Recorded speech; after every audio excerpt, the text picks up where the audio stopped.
thank you very much for that lovely, very generous, very gracious introduction to me. I loved every minute of it. I assure you of that. And, the thing probably that you said about me that I'm happiest about, I'm really gleeful over, is your having been unsuccessful, as you said, in writing that videotape to me. Most of us in the room are old enough to remember the 70s. And the couture of the 70s. And even more, the coiffure was very unkind to me. It's just as well that my 4.5-year-old does not have a chance to see her again. I'm delighted to be here tonight. Thank you, David, for that lovely introduction. I want to thank all the members of the Moss Committee for inviting me here, especially you, Mr. North, and I want to thank Tom Moore and George Piazza, with whom I worked over the months to bring me here to Houston, to Kinkaid. You heard and you all know that I was planning to be here in February, but the fates conspired against me and literally storms kept me away, and I'm delighted to be here finally tonight. And I'm especially delighted to be here at Kinkaid to celebrate, to help celebrate, to join you in celebrating the life and work of the remarkable J. Mary Moss. Mr. Moss, I came to know very well over the course of my 6 years here at Kinkaid. He was, of course, my upper school principal. I was also privileged to be a student of his, my English teacher, and as I said last night, also my very first exposure to world religions, to Judaism, to Islam, to Buddhism, came from my time in Mr. Moss's international religion class. And most importantly, he, along with Brent Northup, was my debate coach, a formative, really, certainly extracurricular experience of my time here at Kinkaid. And as you heard, that experience here in debate at Kinkaid has carried through with me throughout my life. And I can still see him in my mind's eye, striding down purposefully, the halls of the upper school with that extraordinary gaze of his that inspired in me, certainly. I certainly can speak for myself. And I suspect I can speak for everybody else who knew Mr. Moss when I say inspired in me this mixture of awe on the one hand and fear on the other hand. And when I say fear, I think there are at least two kinds of fear. There's the bad kind of fear that we all know about and we've all experienced. But there's the good kind of fear as well, and that's the kind I mean, the kind of fear that doesn't weaken or immobilize or paralyze someone, but instead the positive kind of fear that instead motivates and energizes and animates and inspires. Mr. Moss personified excellence, and all of us who were privileged to know him, the students, wanted to reach the level that he had achieved. And from him, like all of us, I learned the beauty and power of language, the importance of clear thinking and rigorous analysis and reasoned debate. And in particular, over the course of the last 2 weeks, as I thought about my remarks from tonight, Tom and I talked about what I might talk about, and it seemed appropriate given the calendar. We've just observed the 9th anniversary of 9/11, and I've devoted my professional life, at least in the last 4, 5, 6 years or so, to Homeland Security counterterrorism, that I would talk about the state of security in the country today. That as I reflected on the debate over the placement of that Islamic Cultural Center near Ground Zero, and the debate about whether to burn the Koran by that Florida pastor, that exactly what is missing from the public square today is that kind of reasoned debate and civil discourse that the Moss Distinguished Speaker Series is all about, and that Mr. Moss dedicated his life to teaching us here at Kinkaid. So for all those reasons, it's very appropriate that I be here tonight talking about this topic. So with that, by way of introduction, let me begin, and I promise to be relatively brief. As you heard from David, and as many of you know, for the first 2 years of its existence, I was the first Inspector General of the Department of Homeland Security, this new, gargantuan, 250,000 person large, 22 agency component, $43 billion plus budget, new agency created in the wake of the 9/11 attacks with the mission of doing everything within our power to prevent America from being attacked by terrorists again. And it was my job during those 4 years as Inspector General to assess through inspections and audits and investigations how well or how poorly I thought the department was doing its job of preparing the nation for the possibility of another attack. And now, as I travel about the country outside government, and my job outside government really is to continue to assess in my thinking how well the department's doing. I'm still asked the very question I was asked years ago when I was in government. How well is the department doing? Are we safer today than we were on 9/11? I think the good news for the country is the answer to that question is an unequivocal yes. We are safer today than we were on 9/11. In response to the attacks, major changes have been made in the sector by which we were attacked on 9/11. We were attacked by means of aviation, and it's understandable that we have done a lot in the ensuing years to shore up the aviation sector. And all of us fly constantly, and so we've seen these improvements for ourselves. We've experienced them. Cockpit doors are hardened now, so it's next to impossible for people to break through those doors and commandeer a plane and hijack it into another set of buildings, as was the case on 9/11. Should the doors nevertheless somehow be breached, at least some pilots now are armed with guns, and they can defend themselves, and they can defend other members of the crew, and they can defend passengers. I am told by knowledgeable sources that on 9/11 itself, there were only 11 air marshals to protect the entire country. The number today is classified, but suffice it to say that there are thousands. I'd argue that there still aren't enough, but thousands is many more, obviously, than 11. And for all the problems that remain with screeners, and we've all had our unfriendly encounters with airport screeners, I know, I would argue that federalized screeners, the screeners at the time of 9/11, you will recall, were privatized, that federalized screeners are now better trained, they're better paid, and therefore they're better motivated.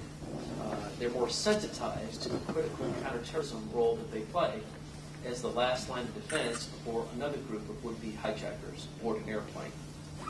And in addition, screeners are now augmented in major airports, including George Bush Intercontinental here in Houston, other airports of similar size and importance around the country, by travel document checkers, by bomb appraisal officers, by behavior detection officers who are specially trained to spot behavior that might be indicative of terrorist intent. Further, we heard over the years about a number of times when people whose names were similar to the names of terrorists, this used to happen to late Senator Ted Kennedy all the time, people whose names were the same as or similar to those of known or suspected terrorists were stopped and prevented from boarding airlines.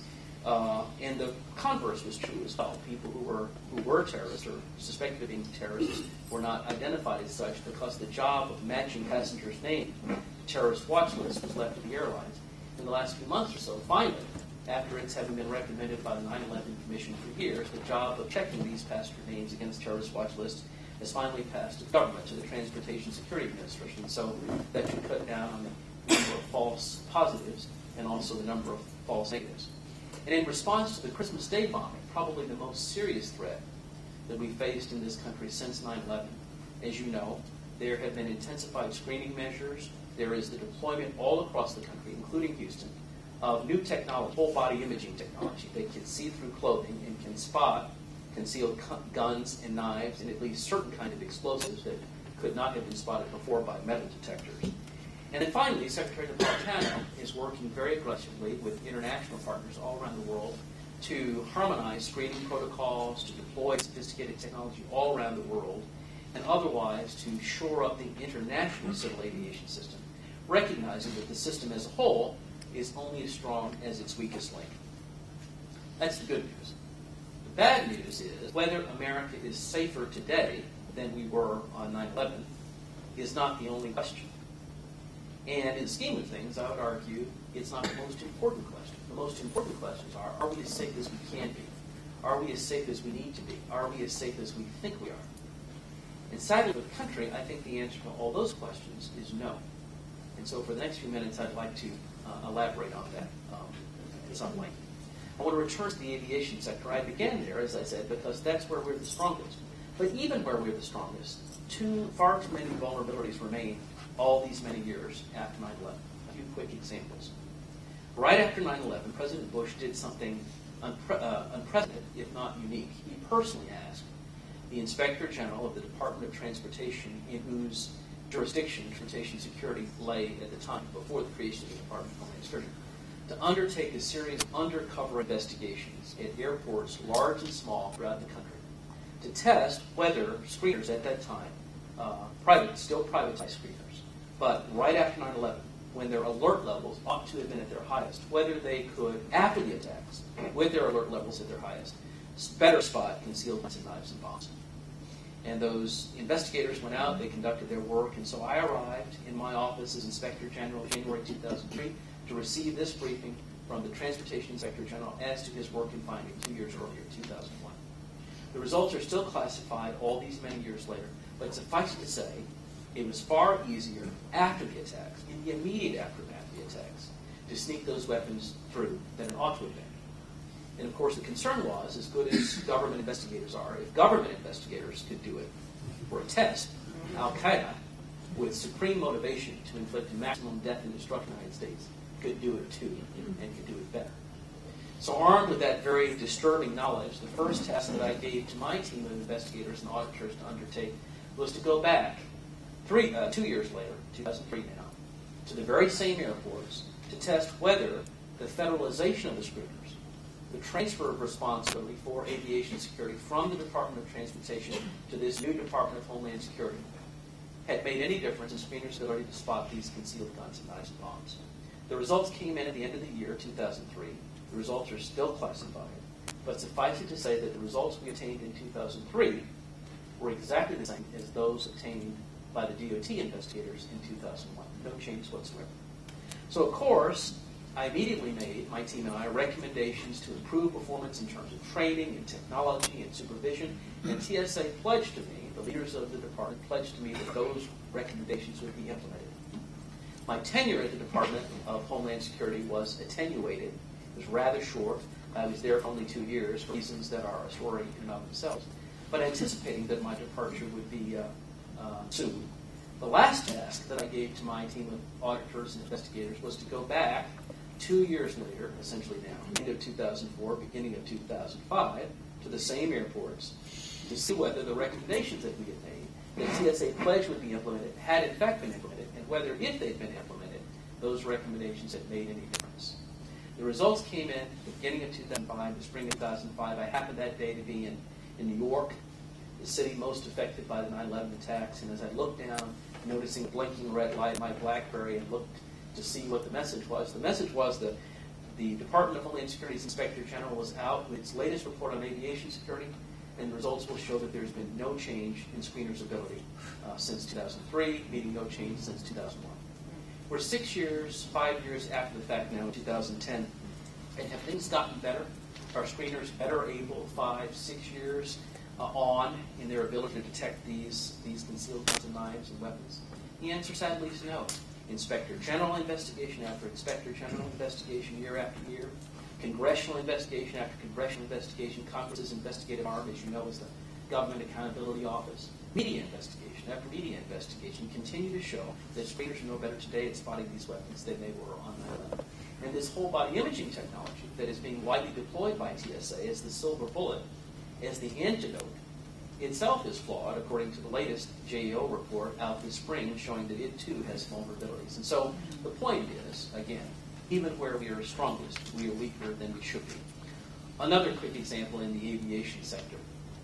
All of us take airplanes all the time, which means that at one time or another, each of us in this room, and virtually every American, all 300 million plus of us, have been on an airplane in the cargo hold of which is some cargo, not luggage, but cargo. Post 9/11, as you know, all luggage, checked luggage, carry-on luggage, checked luggage, is scanned for explosives before it's loaded onto airplanes. That's not true for cargo. And about a quarter of the cargo that is transported on airplanes in the United States is not transported on dedicated cargo planes, DHL, FedEx, UPS, etc. Instead, it's carted on passenger airplanes. It helps to fill the load. And so that means that we've all been on the planes in the cargo hold, which is some cargo that is not scanned beforehand for explosives, even though we know that terrorists know that that's a huge vulnerability, a hole, literally a hole that is waiting to be blown into the security of our airplanes. The good news is that our government is aware of that. A law was passed in 2007 requiring 100% scanning of cargo for explosives within 3 years. It is now 3 years, 2010, and TSA is only halfway there. They have succeeded in being able to scan all domestic cargo they have yet to succeed, and they say that they're still some years away from being able to scan all international cargo. And I would argue, as between domestic cargo, as between the two, and foreign cargo coming into the United States, it's the latter about which we should be most concerned.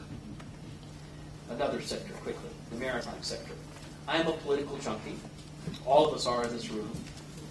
So I watched with fascination not just the 2008 presidential campaign, which everybody did, but also the 2004 campaign when President Bush and Senator Kerry were vying. And you'll recall that, of course, the President and Senator Kerry disagreed about every single thing, vigorously. But they agreed about one thing. In the second, I think it was, debate solely about foreign policy, each was asked the same question. The question was, what is the greatest threat facing America today? And each answered the same way, in virtually the same words. The number one threat to the country is nuclear terrorism. I completely agree with that. President Obama has said the same thing. So there's a bipartisan consensus to that effect. Many experts, if not most, agree that at least one way, if not the likeliest way, in which terrorists might attempt to spirit a nuclear weapon into our country would be aboard one of the 11 to 12 million cargo containers that comes into the Port of Galveston, the Port of Houston, one of the 360 or so seaports we have in this country. We're scanning only about 5 or 6% of that cargo for radiation. We claim to screen 100% of that cargo and to scan, to actually inspect virtually or to physically inspect 100% of the cargo that is deemed by that screening to be high risk. But that's really semantics. When we say we screen 100% of the cargo, what that means is that there are algorithms that are run to determine whether a particular cargo should be inspected, should be screened. And the factors that are considered in determining whether a particular cargo should actually be scanned are all manipulable. It's the manifest, what the shipper says the cargo contains. It's the shipping route. It's the identity of the shipper, whether that shipper is known to our government or not. All of those things can be easily manipulated, and yet that's what we rely on to determine whether to actually scan for radiation. To make bad matters worse, we don't have the technology yet to distinguish in an efficient way between deadly radiation and the harmless kind that naturally occurs. This is an existential threat to the country that both parties agree is an existential threat to the country, and yet the country that put a man on the moon, that developed atomic weapons, that has been the political and economic and military engine of the world, apparently lacks the ability to devise technology that can counter this existential threat. A quick word about mass transit security. I live in Washington now. I'm often in New York, other East Coast cities that are heavily dependent upon mass transit. We have had a number of wake-up calls in the United States, in Madrid, in London, in Mumbai, in Moscow, to the possibility, I would argue, the likelihood that at some point here in the United States, our mass transit stations will be attacked. There's a reason why they are likely to be attacked. They're called mass transit systems, mass transit stations for a reason, because they are mass. You know, the irony is that we have spent, as I may have said, $30 billion or so to protect ourselves in the aviation sector. We've spent only a tiny fraction of that, $1 billion, and perhaps a little less, to secure the mass transit sector, even though more than 35 million times a day people in this country take mass transit, which is 18 times the number of times that people board airplanes in the country. Now, the good news is every time there is one of these scares, every time there's a Madrid or a Mumbai or a Herald Square plot, there was a plot to blow up the Herald Square in New York, you may recall, in 2004. And just this past September, on the 8th anniversary of 9/11, there was a plot by an Afghan-American, Najibullah Zazi, to blow up subways in Manhattan again. After each of those scares, abroad and here at home, all the right things are done, particularly in New York, New Jersey, and Chicago, and Washington, D.C. We see increased armed police presence. We see more bomb-sniffing dogs. We see the greater use of bomb detection technology and surveillance cameras, and the See Something, Say Something campaign, encouraging people to report something suspicious. But each of these measures, in its own way, is hugely expensive at a time of huge budgetary pressures in every city. And there's very little federal government help to help cities shoulder the burden of carrying on these security measures. And if I were a terrorist, I'd simply wait until these measures are relaxed, as they inevitably are, before striking. These measures need to be institutionalized, and yet they haven't yet been, because we haven't yet been attacked in the mass transit sector.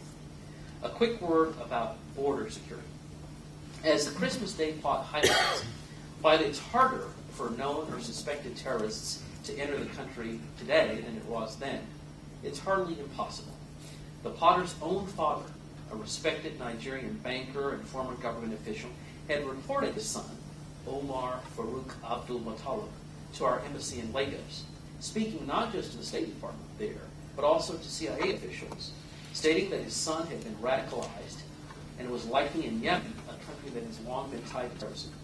The intelligence community's international eavesdropping arm, the National Security Agency, had intercepted a message indicating that an Omar Farouk, Abdul Muttalib's first two names, was being prepared in Yemen for a terror strike. And yet, none of this information was enough to get him put on a terror watch list that might have prevented his being on the plane in the first place. So the terror watch list process is still more of an art than a science, and judgment calls can be made, and evidently, obviously, are made in error. Some who are on terror watch lists should not be, and some who should be on such lists are not. Furthermore, one of the legacies of 9/11 is that there were to be in every embassy and consulate in the world, our embassies and consulates in the world, so-called visa security officers. These are specially trained fraud detection officers who can speak local languages, who are familiar with local customs and traditions, who are trained to spot terrorists who are seeking visas to the United States. Such officers were to be deployed in every embassy and consulate around the world. Today, all these many years after 9/11, there's still only a handful, in only a handful of countries. And had there been such an officer in Nigeria, perhaps Mr. Abdul Muttalib wouldn't have gotten a visa to enter the United States. Let me say a quick word about intelligence, and then I'll say a quick word about counterterrorism strategy, and then I'll conclude with some thoughts about why we are where we are in terms of security today. A quick word about intelligence. I am often an insomniac. Perhaps some of you are, but I've got the perfect cure for it now, and that is to read the Homeland Security Act.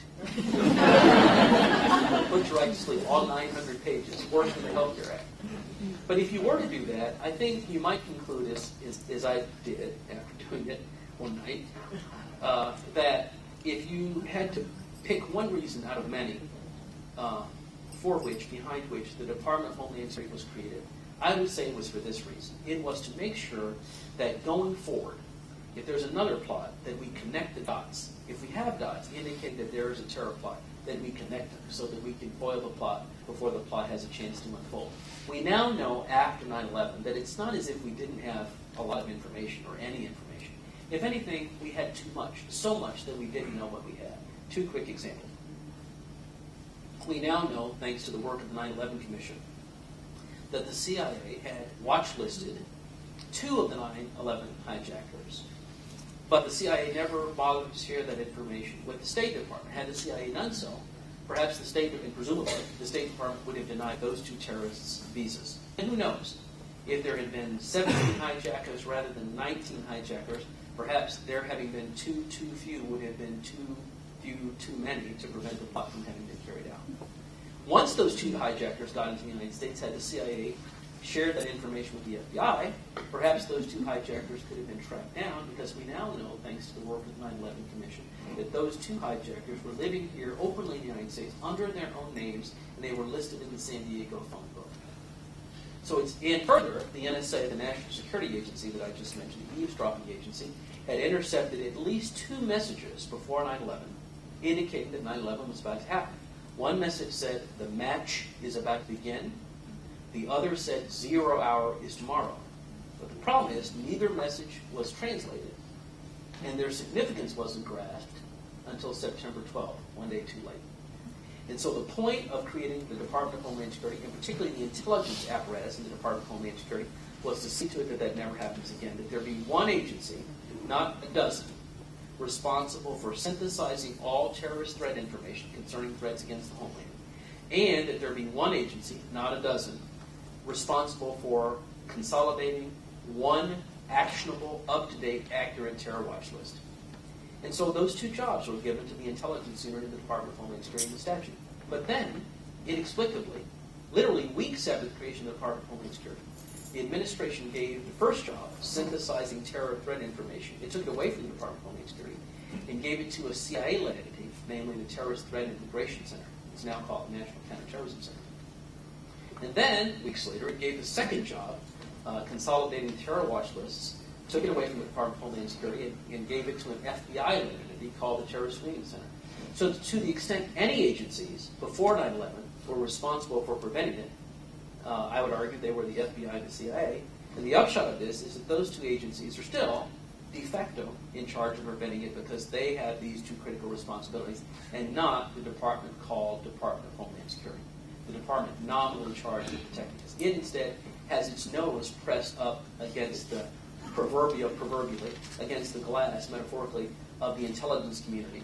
And the Department of Homeland Security gets only what intelligence, the kingpins of the intelligence community deign to give it. In a final word about counterterrorism strategy, and then I'll conclude.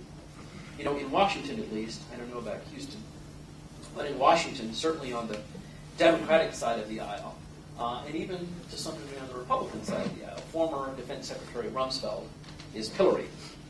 But I think that he was a very wise man in a number of respects, and very prescient, and within the plethora of things he said, there were some gems. And one of them, I think the most insightful comment he made, was one that he wrote in what was supposed to be a secret memo to his senior DOD team at the very beginning of the Iraq War in 2003. He wondered aloud to his senior team whether we are actually, as we hope we are, and as we think we are, killing or capturing more terrorists than the madrasas and the radical clerics in the Muslim world are producing, are putting out.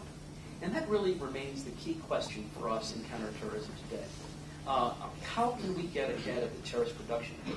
You know, you may recall, if you're a devotee of popular culture, you may remember there was an old I Love Lucy episode where she was working in a chocolate factory, a chocolate production line, and she stopped the production line to take a chocolate, and that threw things off, and the chocolates kept coming, and she couldn't scoop them up fast enough. That's where we are with the terrorist production. We can't kill or capture our way to victory. We've got to somehow figure out in this country how it is that a person becomes radicalized. What is it in the brain that causes someone to devalue life to such an extent that he or she, mostly he, would not only take others' lives, but would not just be willing to sacrifice his own, but would be eager to sacrifice his own in pursuit of a cause that defames Islam by associating that cause with Islam.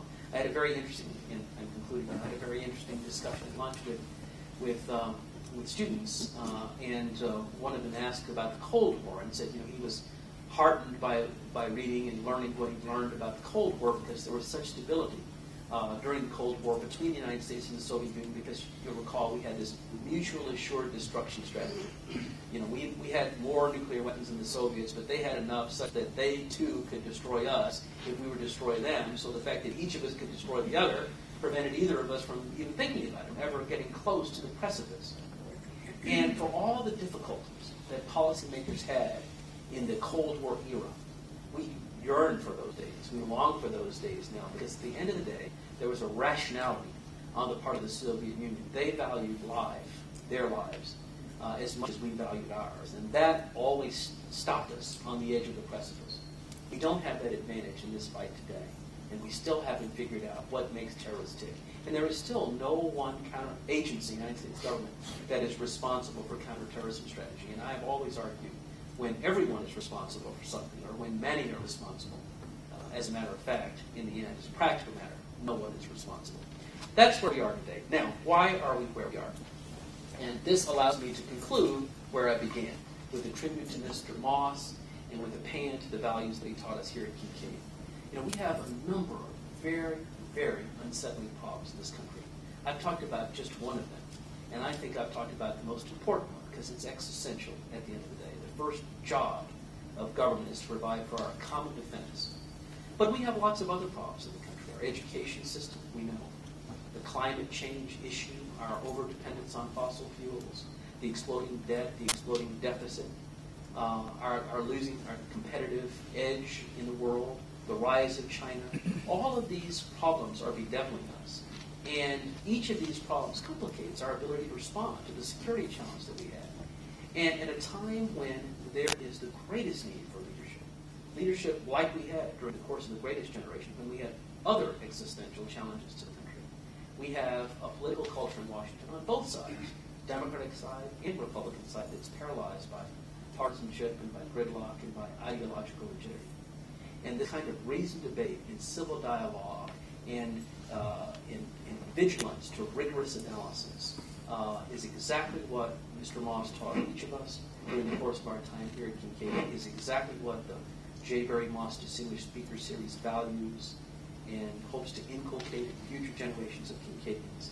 And I'm very happy to have been associated with the Kinkaid School, with J. Barry Moss, and I hope to continue to be able to play some small role in Washington, in my life, in bringing about the kind of civil discourse and reasoned analysis that can be the antidote to the raging debate we've seen over the mosque and the burning of the Quran, which really is threatening this country. Thank you all very much indeed, and if there is time and interest, I'd be happy to answer your questions.